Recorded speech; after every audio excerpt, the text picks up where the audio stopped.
জানলা দিয়ে ঝড় যায়।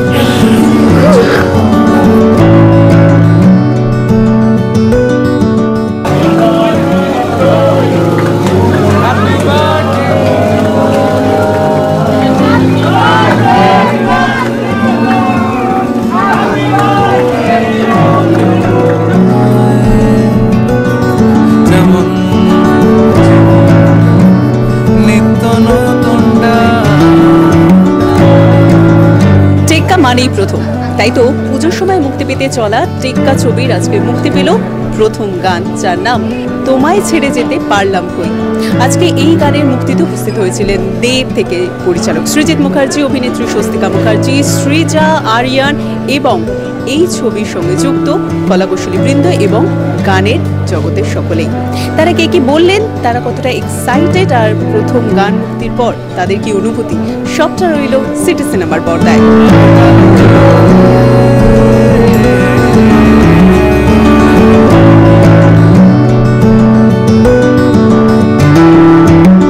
শুধু যারা আমার এই গানটা এই জন্য বেশি ভালো লাগে, কারণ এটা প্রত্যেকটা মানুষের কথা।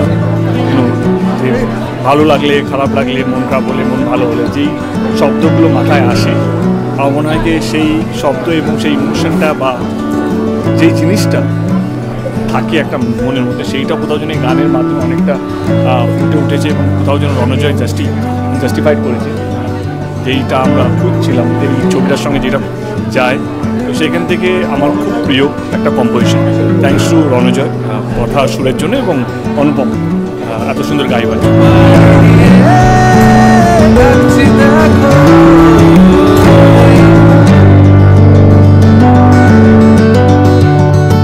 আমার মনে হয় দারিদ্র শুধু নয়, কষ্ট কি শুধু গরিবদের হয়, মানে বড়লোকেরও কষ্ট হতে পারে, মানে এমন নয়। বাট কোথাও যেন আমার মনে হয় কিছুটা দেখা উচিত, মানে এই যে এই দারিদ্রর কথা বললে, এটা কিছু দারিদ্র বলে কিছু নেই।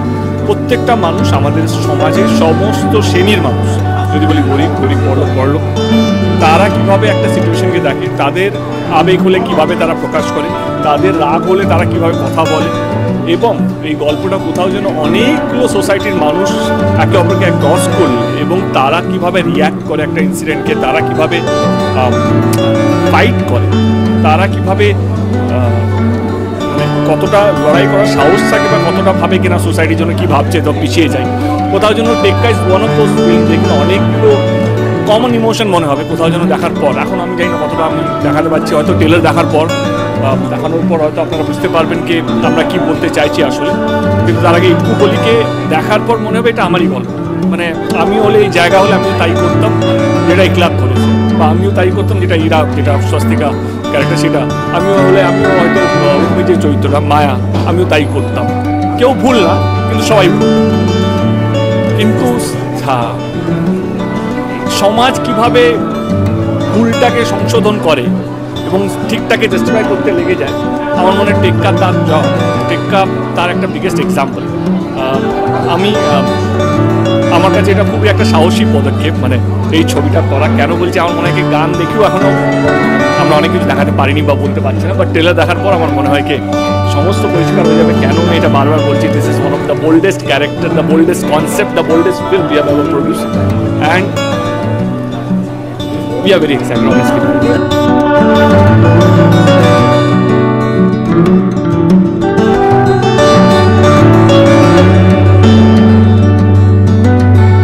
তো সবাই ন্যায় পাওয়া উচিত, এটাও তো একটা ন্যায়, এটাও তো একটা জাস্টিস। এই মেয়েটা যে 3 মাস ধরে তাকে ব্যান করা হয়েছে, আমার মনে হয় কারো পেটে লাথি মেরে কারো কাজ বন্ধ করে ন্যায় হয় না। সবাইকে একটু মানবিক হতে হবে, সবাইকে নিয়ে ভাবতে হবে। আমার সংসার চলে যাচ্ছে বলে অন্য সংসার যেন চলে, সেইটা যারা ওই ডিপার্টমেন্টে হেড, তাদেরও এটা মাথায় রাখতে হবে। এবং যেহেতু আজকে ইন্ডাস্ট্রি অবস্থা এমন একটা জায়গায় চলে গেছে, হাতে গুনে কাজ এবং হাতে গুনে কিছু টেকনিশিয়ানরা যারা কাজ পায়, বাকি যারা পিছন দিকে টেকনিশিয়ানরা তারা কাজ পেতে পেতে অনেকটা দিন, অনেকটা সময়, এবং আজকের দিনে যেভাবে টাকা বাড়ছে, মানে প্রত্যেকটা জিনিসের যেভাবে দাম বাড়ছে, তার সঙ্গে টেক্কা দিয়ে চলাটাও সহজ নয় যদি তুমি নিয়মিতভাবে কাজ না করো। তো এটা দুঃখের বিষয়। আমি কী বলবো, আমি খবর পাঠিয়ে যদি কোনো সহযোগিতা লাগে, সাহায্য লাগে, তো আমি পাশে আছি। কিন্তু এইটা তাদের নিজেদের ব্যাপার, এবং আমি চাই কোনো টেকনিশিয়ান মানে এই সময় দাঁড়িয়ে কারো পেটে লাথি মেরে বা কারো কাজ বন্ধ করে জাস্টিসটা যাতে না হয়, সবাই যেন কাজ করে। এবং আমার কোথাও যেন মনে হয় যে যেই নিয়মে চুরি করতে হয় সেই নিয়মটা কারেক্ট করলে যে চুরিটা বন্ধ হয়, সেই কারেকশনটা দরকার আমার মনে হয়। মানে নিয়ম এমন করে দেন আমাকে জোর করে চুরি করতে হয়, নিয়মটাকে এমন করবে যাতে কাউকে চুরি যাতে না করতে হয়। That's the only formula.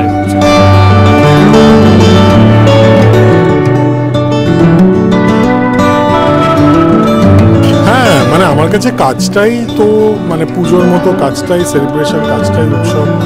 So আমি কালকে রাতেও এডিটই করছিলাম, দেব বললো আমি ওটাতেই সবচেয়ে ভালো থাকি, সুখে থাকি।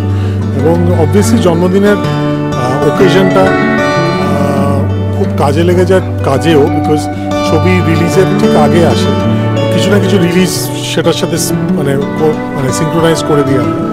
সো হ্যাঁ, আই গেস সেটা একটা খুব উপরই পাওনা তো বটে। স্বস্তিকাদি কি বলবে বার্থডে বয় সৃজিতাকে থেকে বড় প্রথম ডিরেক্টর করেছিলে 12টার সময়? একদমই না। যখন প্রেম করতাম তখন করেছিলাম, তখন করতাম। এখন অন্যরকম প্রেম করি, কিন্তু বাট কালকে আমাদের দেখা হয়েছিল 11:30 পৌনে 12টা অবধি দেখা হয়েছিল। সো এখন করে দিয়েছি, দেখো।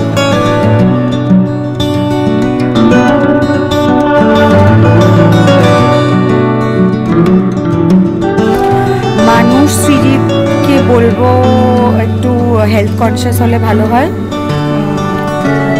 অমানসিক amount of protein that you eat, cut down on that. আর পরিচালক সৃজিতকে বলবো যে আমার খুবই ইচ্ছে একটা প্রেমের গল্পে কাজ করার, সিনেমা হোক বা সিরিজ হোক। তো সেটা যদি ও লেখে, মানে আমার জন্য যদি লেখে বা এবার অন্য কিছু লিখলেও I am good to go আর কি। টেক্কা মানি নাম্বার 1, তাই আবার টেক্কাতেই ফিরে আসা, কারণ প্রথম গানই কিন্তু বলছিল সৃজিতা। এবং মানে গল্পের মধ্যে দিয়ে গল্প হয় না, আজকে আবার দুরকম গল্প শুনলাম। রণজয়দার 6 বছর আগের লেখা গান কিন্তু কীভাবে মিলিয়ে? হ্যাঁ, মানে রণজয় আমাকে গান পাঠাতেই থাকে। এবার রণজয়ের গান বা যেটা আমি অনুপমের সঙ্গেও করি, ওর পুরোনো ডায়েরি থেকে পুরোনো গান বার করে। হ্যাঁ, তো আমার সানাইও তাই না, বিকজ আমি মনে করি সিঙ্গার সং রাইটাররা যখন ইন্ডিপেন্ডেন্টলি গান বানায়, তাদের মাথায় কোনো প্রডিউসার বা ডিরেক্টরের ফরমাইশ থাকে না যে এখানে এইটা দরকার, ওখানে ওইটা দরকার। তাদের যে এস্থেটিক বহিঃপ্রকাশটা অনেক অনেক জোরালো হয়, তাদের ভেতরে অনেক আসল রণজয় বা আসল সানাই বা আসল অনুপমকে আমি পাই গানে। এবার সেইটা পাওয়ার পর সেইটাকে আমি মানে একটা মানে সেটা তারপর আমার কাজ। সো আমি সেই গানটাকে আমার কনটেক্সটে নতুন করে লিখি বা নতুন করে অ্যাপ্লাই করি। মাঝে মাঝে ক্ষেত্রে মানে কিছু ক্ষেত্রে লিখতেও হয় না, মাঝে মাঝে পুরোটাই মিলে যায়, একটা সেমিকোলনও চেঞ্জ করতে হয় না, কিছু ক্ষেত্রে একটা দুটো শব্দ চেঞ্জ করতে হয়। কিন্তু এই যে অ্যাপ্লিকেশন, আমার মনে হয় এইটা আমার স্পেশালাইজেশন, উইচ ইজ ওয়াই মানে সবাই আমাকে এলো পাতাড়ি রোজ সকালে গান পাঠায়, মানে এইটা একটা করলাম, আচ্ছা বিকেলে একটা, আচ্ছা রাত্রে একটা। তো আমার হোয়াটসঅ্যাপ কিন্তু actually it's like a jukebox, it's like মানে it's like a bank, it's like a bank of great melodies, great songs. এবার যখনই কোনো নতুন ছবি ভাবি, সেই কনটেক্সটটা ঠিক করে সিলেক্ট করি।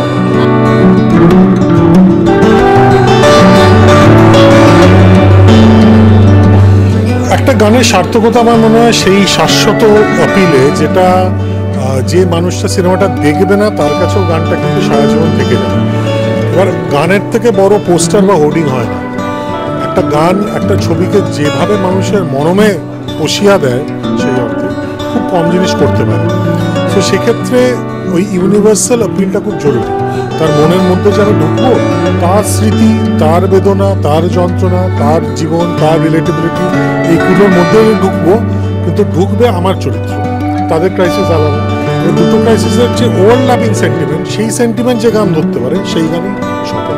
এবং অফকোর্স তার হামেবিলিটি কোশেন্ট, মানে অনেক ক্লাসিক্যাল বেস গান, ব্রিলিয়ান্ট কম্পোজিশন, কিন্তু অনেক সময় অতটা পপুলার হয় না, বিকজ সাধারণ মানুষ সেটা গুনগুন করতে পারে না। আমি আমার প্রেমিকাকে বা আমার এক্স প্রেমিকাকে বা আমার মাকে, বোনকে, বন্ধুকে ছাড়া, মানে একটা যন্ত্রণার জায়গা বা আবেগের জায়গায় যদি কিছু এক্সপ্রেস করতে চাই, I need to be able to হাম দ্যাট টিউন, সেটা খুব ইম্পর্টেন্ট।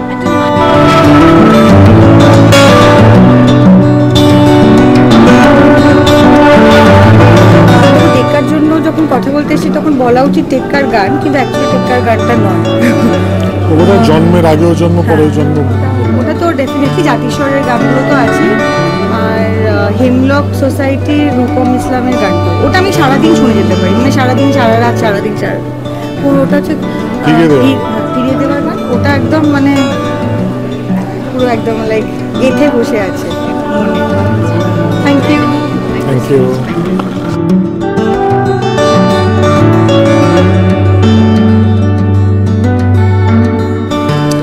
ওইরকমভাবে দেখার ব্যাপার নয়, I don't see it like that. I see it, yes, কম্পিটিটিভভাবে আমি দেখি, I am myself very competitive, সেটা আছে। ওরকমভাবে দেখছি না বলে ভেবো না যে আমি কম্পিটিটিভনেসটা আমি সরিয়ে রেখে বলছি যে সবাই ফ্রেন্ডলি, একদমই না। অ্যান্ড আই থিঙ্ক ওটা হওয়া উচিত, it takes the fun.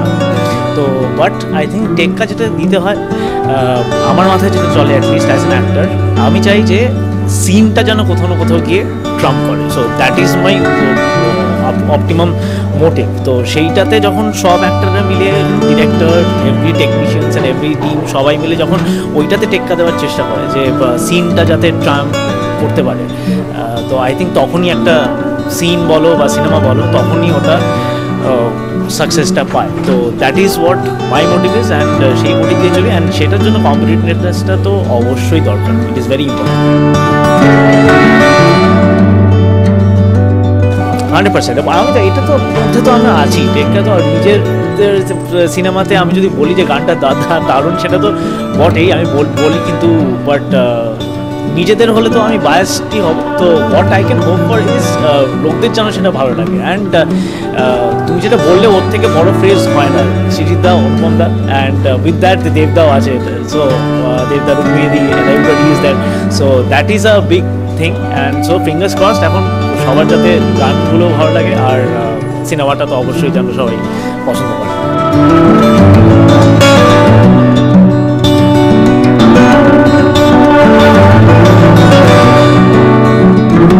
সৃজিতদা seriously শর্টটাতে আমাকে বলছে যে নাক ডাক জোরে জোরে, কি মানে? আর আরও এরকম অনেক কিছু করিয়েছে। আর আমি শুনেই যেগুলো ভাবতাম যে এটা কী বলছি, এটা আমি কী করবো, মানে অবভিয়াসলি দেখেছি নাক ডাকার, বাট নিজে ওরকমভাবে অত লোকের সামনে ভাবো তুমি নাক ডাকছো, তারপর আবার বলছে যে আওয়াজ করলে হবে না, মানে মুখটা খুলে নাক ডাক, বিকজ মানে ওটাই তো তোমার ভিজুয়ালে তুমি সেটাই দেখতে পাবে।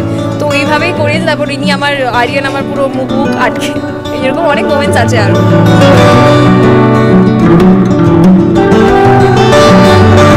প্রচণ্ডভাবে সবাই ভালোবাসছে, এবং আই থিঙ্ক এমন একটা ইমোশনাল গান যেটা যখন আমরা শুনি তখন আমরা মনে হয় যে এটা অন্যরকম গান, বাট যখন আমরা এই ভিজুয়ালটার সাথে দেখি পুরো সিনকে খাপে খাপ একদম আর কি যায় গানটা। তো আশা করছি আপনাদের সকলের খুব ভালো লাগবে। এরকম আরও অনেক গান এবং আরও আমাদের ট্রেলার আসছে সামনে, আরও অনেক স্নিপেটস পাবেন।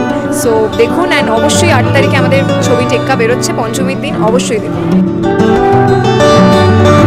কীভাবে কোলাবোরেশন হলো বলতে, আমি সৃজিতদাকে গান পাঠাতে থাকি, সৃজিতদা গান সিলেক্ট করতে থাকে, ঠিক আছে, এটা নিলাম, আমি এটা লক করলাম, এটা কাউকে দিবি না, এরকম। এবার এরকম আমার অনেকগুলো গান সৃজিতদা নিয়ে রেখেছে। এবার হঠাৎ করে আমি মাস 3 আগে সৃজিতদার কাছ থেকে একটা টেক্সট পাই যে তুই টেক্কা করছিস একদিন সকালবেলা, হঠাৎ আউট অফ দ্য ব্লু। তো আমি খুবই মানে অবাকও হলাম আর এক্সাইটেডও হয়ে গেলাম যে এরকমভাবে একটা মানে একটা হঠাৎ করে একটা বলছি। তো তারপর আমার কথা হলো সৃজিতদার সাথে, তখন বললো যে টেক্কাতে তোর গান থাকছে এবং এই দুটো গান আমি সিলেক্ট করেছি বলে দুটো গান বেছেছিল, যেগুলো সেগুলো পাঠালো। সেটাতেও আমি অবাক হলাম, কারণ সৃজিতদা যেই দুটো গান বেছেছে সেই দুটো গানের সাথে টেক্কা ছবির খুব একটা তখন আমি বুঝতে পারিনি কীভাবে সৃজিতদা সেটাকে রিলেট করাবে। তো সেইটা বিইং সৃজিতদার ওইটা ম্যাজিক, যে ওইটা কীভাবে রিলেট করিয়ে দেয়। এখানে আরিয়ানও বললো যে মানে এই ফার্স্ট গানটা তোমায় ছেড়ে যেতে পারলাম কই, যেটা আজকে রিলিজ হলো, সেটা আমার 6 বছর আগে লেখা গান, ঠিক আছে, সেটা কী করে টেক্কার সাথে মিলে গেল সেটা একমাত্র সৃজিতদাই পারে আর কি ওই জিনিসটা।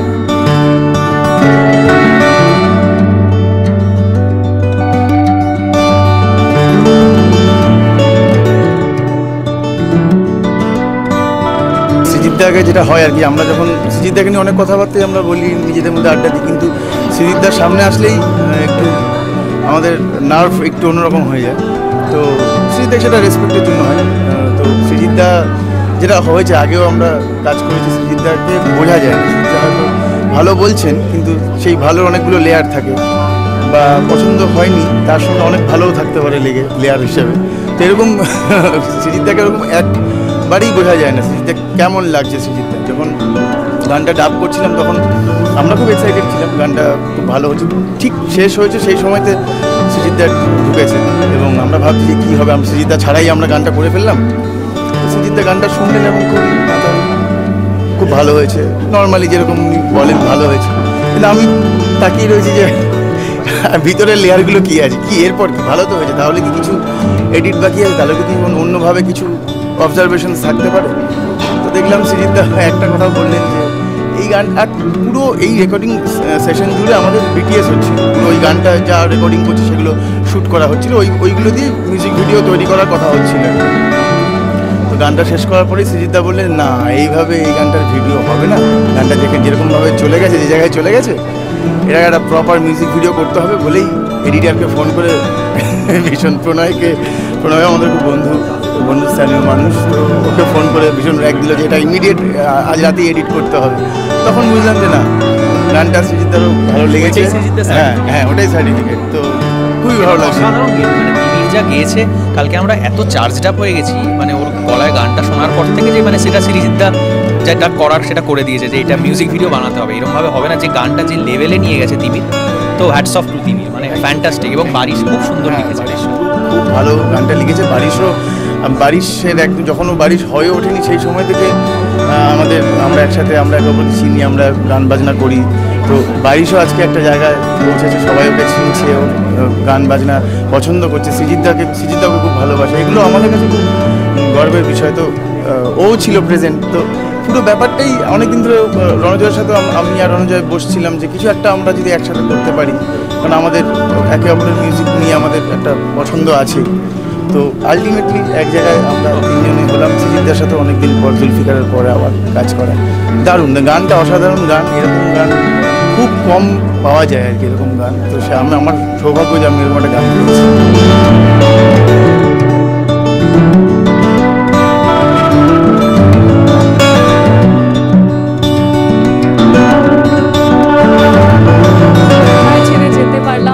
Composed by Ranojay Da and sung by Anupam Roy, the male version, and the female version I got the privilege of singing. To gai du line. যখন চালনা দিয়েছ এলোমেলো ঘর, তখন থমকে যাওয়ার ভয়,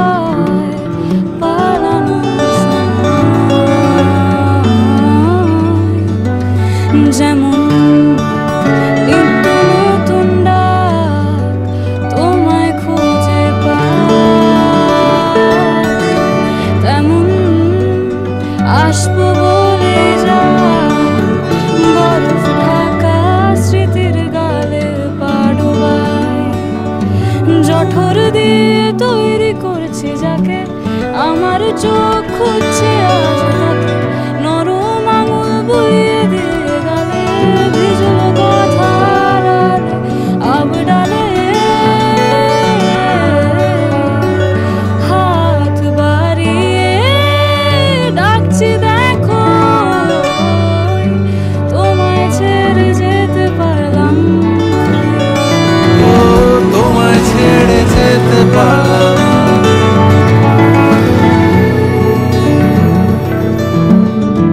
টলিউডের latest update, gossip and entertainment পেতে সাবস্ক্রাইব করুন শুধুমাত্র সিটি সিনেমা, আর ফলো করুন সিটি সিনেমার Instagram, Facebook, Twitter and share chat.